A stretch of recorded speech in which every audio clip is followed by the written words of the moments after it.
네, 경기 의왕시 과천시 출신의 이소영 의원입니다. 국민들의 삶은 악소리가 나고 있는데 국민들께 죄송하단 말 한마디 없이 우리나라 국무위원들은 수출도 좋아졌고 물가도 좋아졌고 민생도 좋아졌고 국민들이 체감할 수 없는 달콤한 얘기만 하고 있습니다. 저는 우리가 전혀 다른 세상에 살고 있는 것은 아닌가 이런 생각을 하게 됐습니다. 제가 준비한 질의하겠습니다. 저는 오늘 국무총리, 경제부총리, 금융위원장 이렇게 세 분께 우리나라 자본시장, 특히 주식시장에 관련된 질문을 드리고자 합니다. 먼저 국무총리님 나와주시죠.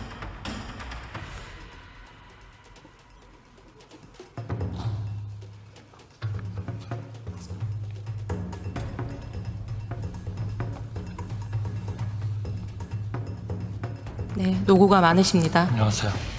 총리님, 저는 오늘 아주 중요한 개혁 과제 한 가지에 대해서 정부의 입장을 묻고 설득하기 위해서 이 자리에 나왔습니다. 그래서 퀴즈를 내듯이 질문하는 것은 하지 않겠습니다. 대신에 조금이라도 의미 있는 답변을 하기 위해서 노력해 주시면 좋을 것 같습니다. 우리 주식시장이 장기 저성장의 늪에 빠져 있습니다. 그렇죠? 네, 성장 잠재력이 계속 내려가고 있는 게 맞습니다. 네, 세상 모두가 아는 얘기니까 길게 설명하지는 않겠습니다. 우리 코스피 지수가 처음으로 2000선을 넘은 게 2007년입니다. 지금으로부터 17년 전이죠. 지금은 얼마냐? 2500 정도 됩니다. 그러니까 17년 동안 1.3배 정도 성장한 것이고요. 비슷한 기간 동안 일본 니케이 지수는 5배 성장했고 미국 S&P 지수는 6배가 됐습니다. 올해 상승률만 비교해 본다고 하더라도 같은 글로벌 환경에서 S&P나 나스닥은 20% 가까이 상승을 했고 일본과 유럽 시장도 한 10% 정도 되는데 우리 코스피는 불과 0.17%.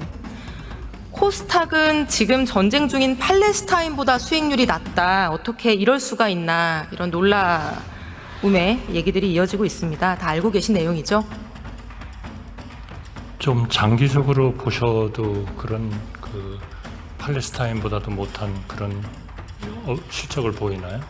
지금 현재 시점 말씀하시죠? 주가라는 것은 항상 좀 변동성이 있기 때문에 드리는 말씀입니다. 네, 우리 코스피를 박스피라고 이제 부르는 용어가 있는데요. 17년째 2000대에 갇혀 있는 상황이기 때문에 그렇게 부르고 있습니다.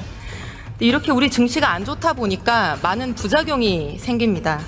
첫째, 우리 기업들이 자기 가치를 인정을 못 받습니다. 우리 하이닉스와 미국 마이크론사 딱 두 회사만 비교해 보더라도 두 회사가 경쟁하는 HBM 메모리 시장에서 하이닉스 점유율이 압도적으로 5배, 6배 정도가 높은데 영업이익도 훨씬 크고요. 시가총액은 마이크론이 27%가 더 높습니다. 그래서 마이크론은 하이닉스보다 자금 조달도 훨씬 쉽고 유리하게 할 수가 있습니다. 현대차랑 도요타를 비교해 보더라도 PBR 차이가 엄청 나고요. 다른 기업들도 다 마찬가지입니다. 둘째, 돈이 외국으로 빠져나갑니다. 실제로 올해 상반기 국내 투자자의 외화증권 보유액이 171조 원으로 작년보다 27%가 늘어서 사상 최대치 경신했습니다.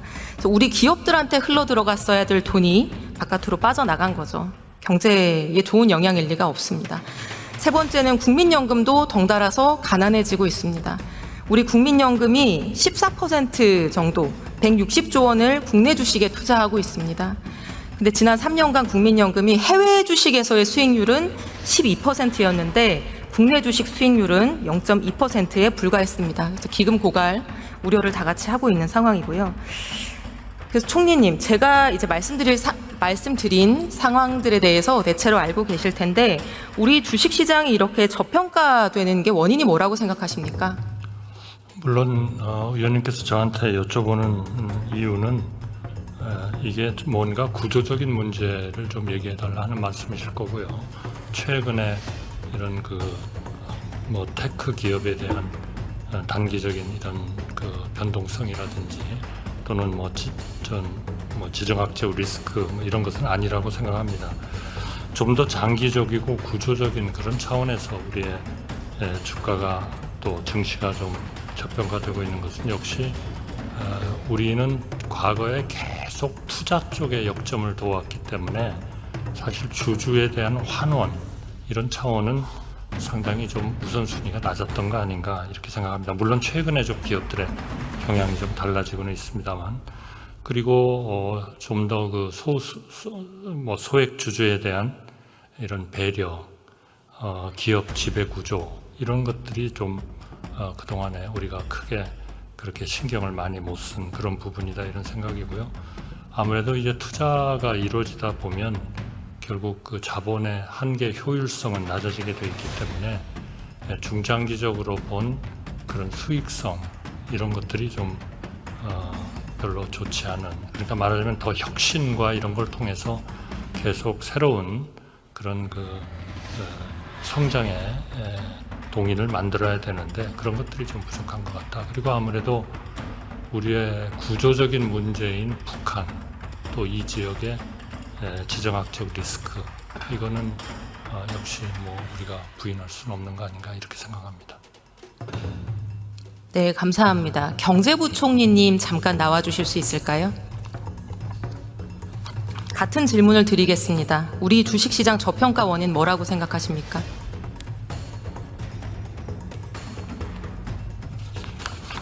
네, 좀 전에 총리님께서 설명하신 거와 뭐 큰 차이는 없습니다만, 기본적으로 주식시장에 상장되어 있는 우리 기업들의 어떤 수익성이나 성장성 측면에서 봤을 때 그 연구에 따르면 아시겠습니다만, 우리나라 뭐 자기자본 이익률 이런 것들이 아무래도 좀 선진국에 비해서 좀 부족하고, 그 다음에 뭐 최근에 90년대 이후에 신생 기업들 숫자를 넣고 봤을 때도 그렇게 많지 않거든요. 이제 그런 원인도 하나 있고요.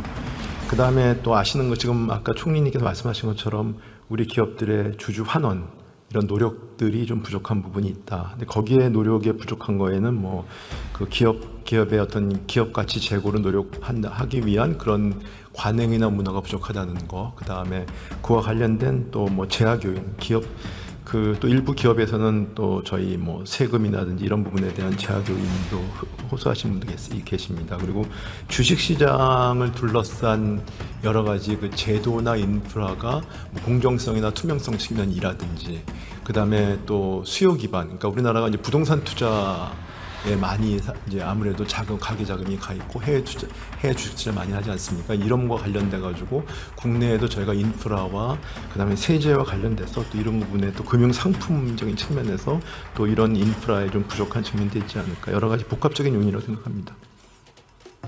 네, 금융위원장님 의견도 듣고 싶습니다. 잠깐 나와 주시겠습니까?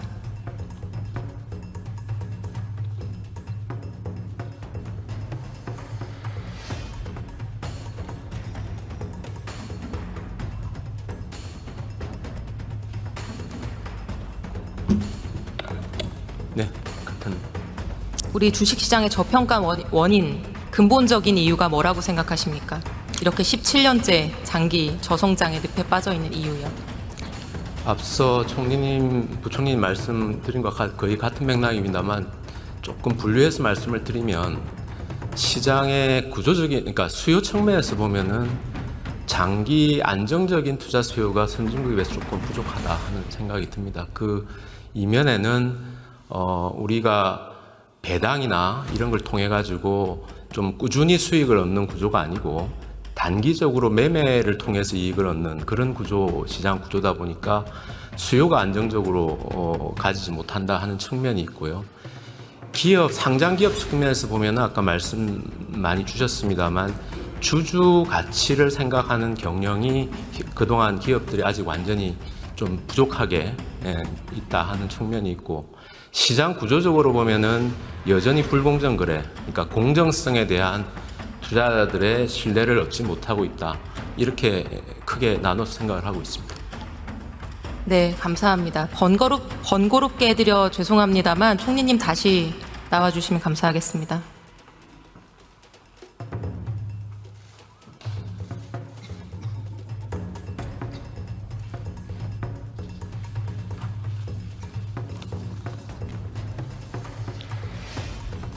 네, 세 분 의견 잘 들었습니다.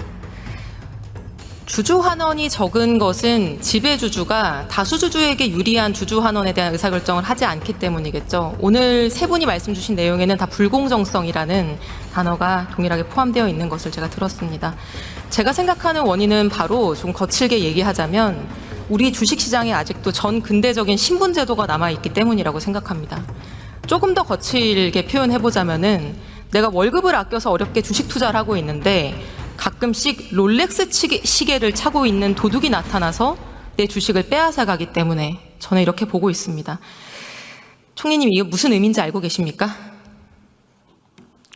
글쎄요, 그게 아마 뭐 최근에 조금 문제가 되고 있는 합병이나 이런 것들을 통해서 좀 불공정한 그런 그 평가의 기초를 둔 그 이익의 어떤 불균형적인 배분 뭐 이런 것들을 말씀하시는 거 아닌가 싶은데요.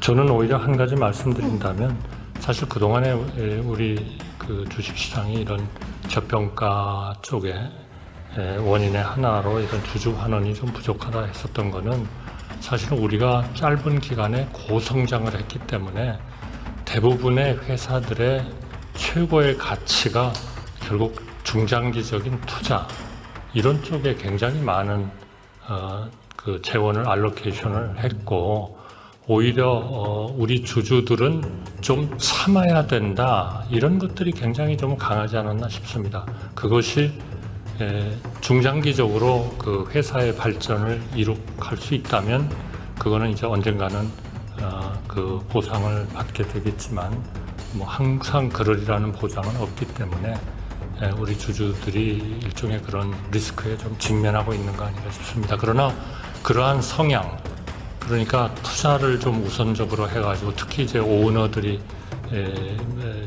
그 처음에 회사를 세웠을 때의 대개의 생각들은 한마디로 얘기하면 배당은 무슨 배당이냐, 전부 다 하여튼 참고 인내하고 계속 투자해가지고 세계 최고의 기업이 될 때까지는 우리 좀 참자.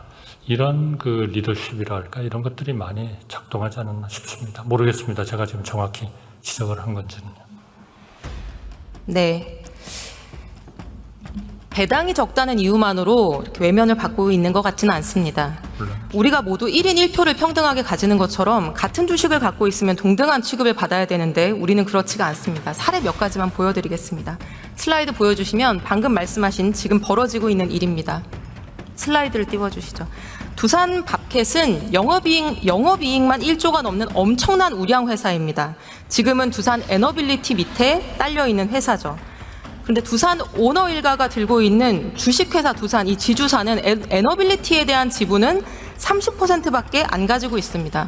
그렇다 보니 밥켓에 대해서도 간접 지배율이 13% 정도밖에 안 됩니다. 황금 송아지에 대한 지배를 당연히 높이고 싶겠죠. 그래서 지주사가 지분 68%나 가지고 있는 신생회사 로보틱스를 만듭니다. 매출도 얼마 안 되고 적자가 나는, 손실 나는 기업입니다. 그 밑으로 밥켓을 옮기려는 계획을 세웁니다. 이것들 다 상장회사입니다. 원래 최종 계획은 밥켓을 로보틱스 밑으로 옮겨서 로보틱스의 100% 자회사로 만드는 것이었습니다. 근데 로보틱스한테는 이럴 돈이 없죠. 이런 좋은 회사를 살. 그래서 밥켓의 가격은 은근히 낮추고 로보틱스의 가격은 은근히 높여서 합병 비율도 대충 맞춥니다. 이 계획이 실행되면 지주사가 밥켓에 대해서 가지고 있는 간접 지분율은 현행 13.8%에서 42%, 3배가 됩니다. 두산 오너는 돈 한 푼 들이지 않고 매출 9조짜리 회사에 대한 지분율을 단번에 3배로 높입니다. 반면에 상장회사인 두산 에너빌리티의 주주들은 이 우량한 회사를 다른 회사에게 뺏기게 되기 때문에 당연히 손해를 보게 될 것입니다. 이런 일을 벌이고 있는 두산 에너빌리티의 이사들은 항의하는 주주들한테 야, 열받으면 주식 매수 청구권 행사해서 팔고 나가, 이렇게 통보를 합니다. 여기서 롤렉스 시계를 찬 도둑은 누굴까요? 글쎄요, 당연히 그런 데서 큰 이익을 얻고자 하는 뭐 대주주에 해당되겠죠. 네, 근데 그걸 실행한 거는 에너빌리티의 이사들입니다. 이런 일이 벌어지고 있는데 우리 정부, 우리 금감원은 증권신고서를 반려하는 거 말고는 할 수 있는 일이 없습니다. 왜 그런지 아십니까? 글쎄요, 정확히 잘 모르겠어요. 네. 답은 우리 상법과 우리 대법원 판례가 이사들의 이런 주주이익 침해 행위를 허용하고 있기 때문입니다. 슬라이드 보여주시면 상법 382조의 3 이사의 충실 의무, 이사는 회사를 위하여 직무를 충실하게 수행하여야 한다라고 하고 있습니다. 다음 슬라이드. 그런데 2009년 삼성일가 구하기 판결이라고 비판을 받았던 에버랜드 전환사채 사건에 대법원 판결이 등장합니다. 그리고 이렇게 선언합니다. 이사가 주식회사 지배권을 다른 주주 의사에 반해서 제3자한테 이전하는 것은 기존 주주의 이익을 침해하는 것이긴 하지만 회사의 이익을 침해하는 것은 아니기 때문에 이 이사들이 주주에 의해서 충실 의무를 지지 않는 이상 이것은 무죄다. 우리가 일반적으로 주주와 회사의 이익이 일치할 거라고 생각하지만 이런 사건들에서는 주주의 이익과 회사의 이익이 일치하지 않는 겁니다. 왜냐하면 에버랜드에게는 없던 돈이 전환사채 발행으로 들어온 것이기 때문에 손해가 없지만 주주들에게는 지분이 희석되는 손해가 발생하는 것이죠. 이때부터 우리나라 기업의 이사들은 주주 이익 침해 면허를 가지게 됐고요. 그래서 두산 에너빌리티의 이사들도 고작 회사 지분 30%를 가지고 있는 지배주주의 이익을 위해서 나머지 70%의 일반 주주 이익을 침해하는 결정을 백주 대낮에 이렇게 버젓이 하고 있는 겁니다. 여론이 악화되고 금감원이 신고서 계속 반려하니까 3배 뻥튀기 포기하고 2배 뻥튀기 하겠다고 하고 있습니다. 총리님, 이 상법 개정해야 되지 않겠습니까? 네, 그 문제는 하여튼 소액주주 보호를 위해서 필요하다 이런 의견과 경영의 환경이 위축될 수 있다는 우려가 제가 보기에는 병존하고 있는 것으로 알고 있습니다. 그래서 정부로서는 좀 각계각층의 의견을 균형 있게 듣고 있고 경영 환경 위축 우려를 좀 완화하면서도 주주를 실효성 있게 보호할 수 있는 방향으로 입장을 정해 나가도록 하겠습니다. 21대 국회 때부터 민주당이 제출했던 상법 개정안 알고 계시죠? 네, 이사 충실 의무죠. 슬라이드 보여주시면 보시다시피 이사에게 회사의 이익뿐만 아니라 주주의 비례적 이익까지 고려할 의무를 부여하는 내용입니다. 22대 때도 다시 발의되어 있습니다. 근데 이 상법 개정안에 대한 정부의 입장을 제가 도무지 알기가 어렵습니다. 정부의 입장이 있습니까? 지금 하여튼 의견을 좀 균형 있게 듣고 있고요. 양쪽의 그런 우려를 감안을 해서 입장을 정해 나가겠다 하는 그런 입장을 가지고 있습니다. 다음 슬라이드 보여주시면 윤석열 대통령께서는 올해 증권시장 개장식에서 이사회가 의사결정 과정에서 소액주주 이익을 책임있게 반영하도록 하는 상법 개정 추진하겠다 말씀하셨고요. 언론이 대통령실에 이게 무슨 의미냐 물어봤더니 상법이 소액주주 등 주주의 비례적 이익에 충실할 수 있도록 개정되어야 된다는 방향성을 언급한 것이다. 이렇게 설명했습니다. 아무리 봐도 제가 방금 소개한 그 충실 의무 확대 규정을 의미하는 걸로 보입니다. 다음 슬라이드. 금융감독원장도 이사 충실 의무 대상이 주주로 확대되어야 된다는 입장은 명확하다 이렇게 얘기했습니다. 제가 아까 얘기한 상법 개정안을 지지하는 입장으로 이해됩니다. 넘겨주시면 법무부는 현 여당 대표이신 한동훈 대표께서 법무부 장관일 당시에 이거 굉장히 획기적인 법안입니다. 이렇게 긍정적으로 평가를 했는데 법무부 공식 법안 의견에서는 반대 취지의 신중 검토 의견을 내면서 원칙적으로 회사 이익과 총주주의 이익은 일치하기 때문에 굳이 개정할 필요가 없다. 이런 의견을 냈습니다. 그러나 아까 제가 그게 달라질 수 있는 경우를 소개해드렸죠. 이 상법 개정하지 않고 아까 말씀드린 두산 밥캣 합병이나 LG화학의 물적 분할을 해서 LG화학 주주들의 주식을 35% 가까이 추락하게 한 일이나 제일모직과 삼성물산을 합병해서 삼성물산 주주들을 바보로 만든 일이나 이런 일들을 막을 방법이 있습니까? 글쎄 그런 일들이 새로운 기업의 환경 하에서는 과거보다는 훨씬 더 많이 일어날 가능성이 있다고 생각합니다. 기재부 장관님 잠시 나와 주시겠습니까?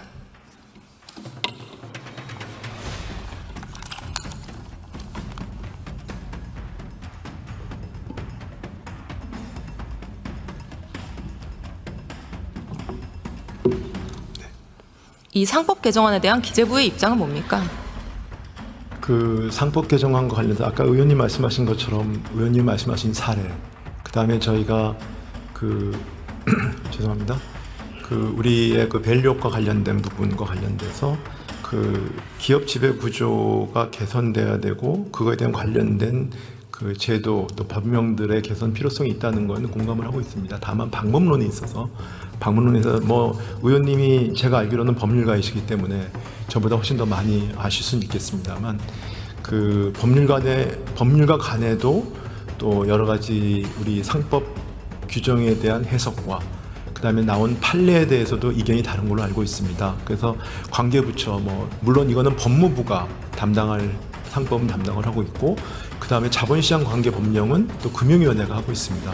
그리고 또 기재부가 저희도 이제 총괄하는 부서이기 때문에 현재 지금 논의를 하고 있기 때문에 논의하고 있고 저희가 적절한 시기에 의원님께 또 국회에 저희 입장을 설명드려야 되기 때문에 지금 제가 구체적으로 말씀드릴 수는 없습니다만 다만 아까 총리께서 말씀하신 것처럼 일부에서는 이게 또 경영환경 위축 우려가 있다는 주장도 있고 또 일부에서는 주주를 실효성에 보호할 수 해야 된다는 있기 때문에 이걸 좋아하는 방법으로 하되 또 상법 개정 말씀은 상법 체계에 대한 또 주장이 있습니다. 그래서 이게 상법을 어떻게 바꿔야 되는지 첫째, 바꾼다면 어떤 식으로 바꿔야 되는 것인지, 그 다음에 이걸 실효성을 확보하기 위해서 상법을 바꾸는 것만이 또 모든 것을 해결할 수 있는 것인지 다른 법령 보완은 어떻게 해야 되는 것인지에 대해서 얘가 굉장히 다양한 의견을 듣고 다양한 대안을 검토 중에 있습니다. 그래서 그런 부분들은 저희가 지금 말씀하신 사례라든지 이런 우리 기업 지배 구조의 지적에 대해서 정부가 가볍게 보고 있는 것은 절대로 아니고요. 그래서 이런 부분에 대한 제도 개선 노력을 저희가 논의를 하고 있고 조만간 또 저희가 설명을 드릴 기회가 있겠습니다. 장관님 얼마 전에 상공회의소에 가서 기업인들이 이거 반대 의견 6월 달에 내니까 이런 말씀 하셨습니다. 기업하는 분들이 걱정하는 결론 절대 도출하지 않겠다. 저희가 기업하는 분들의 불확실성을 높이는 쪽으로는 절대로 결정하지 않겠다. 이런 말씀을 하셨습니다. 제가 말씀 중에 좀 끊어서 죄송한데요. 그 말씀은 제가 말씀하신 원문의 전문을 보시지 않으셨기 때문에 좀 그렇게 오해하실 수가 있을 것 같습니다. 그 당시 상황을 설명을 드리면 기업에 계신 분들이 그러니까 왜냐하면 아시겠지만은 요번에 충실 의무와 관련된 지배 구조에 대한 주장이 진짜 A부터 G까지 굉장히 다양하지 않습니까? 근데 다양한데 또 기업들의 경영 판단의 원칙이라든지 하는 부분도 존중해야 될 부분이 있습니다. 그런데 그럼에도 불구하고 그런 걸 고려하지 않은 주장도 일부 있습니다. 그래서 기업에서 오신 분들이 이건 기업 현실을 너무 모른다라고 그 자리에서 기업인들이 있는 모임이었습니다. 거기서 수백 명이 계신 모임에서 제가 답변을 해야 되는데 정부의 역할은 그런 주장은 양극단이 있는데 양극단이 있는 분들이 논의를 하다 보면 접점이 생깁니다. 접점을 제가 찾고 있는데 그 접점은 아까 말씀드린 것처럼 주주에 대한 주주의 이익도 보호하면서 기업들의 경영에 불필요한 피해를 주지 않을 거다. 그러니까 기업인들이 걱정하는 기업인들이 우려하는 그냥 그런 모르게 말하면 기업인들의 이익을 갖다가 원사이드하게 피해를 주는 그런 법안이 있지 않고 그런 과정은 투명하고 그다음에 여러분들한테 의견을 수렴하면서 그 접점을 찾아 나갈 거라는 설명을 드리면서 제가 단어를 썼거든요. 근데 그것만 언론에서는 기업인들의 피해가 가지 않도록 하겠다고 그러니까 정부가 마치 주주의 이익이나 그다음에 기업 지배 구조의 개선을 완전히 경영계의 측면에 서가지고 저희가 판단을 한다라고 의원님도 오해를 하셔서 저한테 질문을 하시는 건데 그건 절대로 그렇지 않습니다. 그러면 장관님께 묻겠습니다. 네. 만약 소액주주들의 불확실성이나 불공정성을 제거하는 방향으로 정책을 추진하는 과정에서 기업인들에게 불확실성이 일부 발생한다. 그래도 그 길을 가야 된다는 것은 인정하고 동의하십니까? 저는 기본적으로 회사 전체 이익을 극대화하는 게 맞다고 생각하고 있고요. 주주도 주주 전체 이익을 극대화해야 한다고 생각하고 있습니다. 그렇기 때문에 대주주의 이익도 침해받으면 안 되고요. 소수주주의 이익도 침해받으면 안 됩니다. 라고 저는 알고 있습니다. 네, 그것이 주주의 비례적 이익을 보호하는 방향이겠죠. 그거는 주주의 비례 이익에 대해서는 저는 의견을 약간 달리하는 부분이 있는데요. 제가 그 부분을 여기서 의원님과 논쟁할 수 있는 사항은 아닌 것 같습니다. 다만 기업의 이익을 극대화하는 것이 결국은 중장기적인 이익을 극대화하는 것이 주주 전체의 이익을 보호하는 것이고 주주 전체 이익을 우리가 그 극대화를 추구하는 것이지 그게 주주의 비례적인 이익을 추구하는 거하고는 저는 그 법적으로는 좀 다르다고 알고 있습니다. 네, 제가 오늘 질문 시간을 거의 다 썼는데요. 네. 마무리를 하겠습니다. 다 같이 들어주시면 좋을 것 같고요.